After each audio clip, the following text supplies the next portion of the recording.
প্রত্যেক দিন ঝগড়া অশান্তি। আজকে আবার কি হয়েছে জানো? আজকে দোকান থেকে এসেই ব্যাস আমার গামছা ধরে টানাটানি। ওনার 4 টে গামছা, বাবুর গামছা নিয়ে আর হচ্ছে না।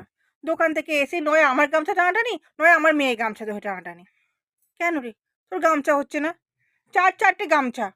কিন্তু সে আমার গামছা ধরে টানাটানি করবে, নয় আমার মেয়ের গামছা ধরে টানাটানি করবে। এই ভালো লাগে বলো?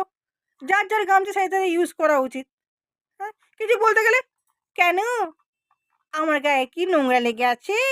আমি কি নোংরা কিছু মেখে এসছি? না কোথাও মাখা করেছি কাদাতে?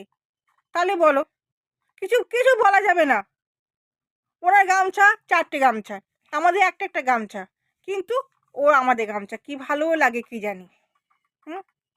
কি ভালোও লাগে আমাদের গামছাগুলো। আমি পারছি না, সত্যি পারছি না, এই লোকটাকে নিয়ে আমি আর পারছি না। প্রত্যেক দিন এসে ঘরে চেঁচামেচি অশান্তি করবে। শুধু ওই গামছা নিয়ে, নিজের ঝগড়া অশান্তি, নিজের চিরুনি নিয়ে। চিরুনি, চিরুনি ওনার আলাদা করে রাখা হয়েছে। তাও আমার মেয়ে চিরুনি ধরে টানাটানি করবে। ও কি ভালো লাগে আমার মেয়ে চিরুনি দিয়ে আঁচাতে, কি জানি।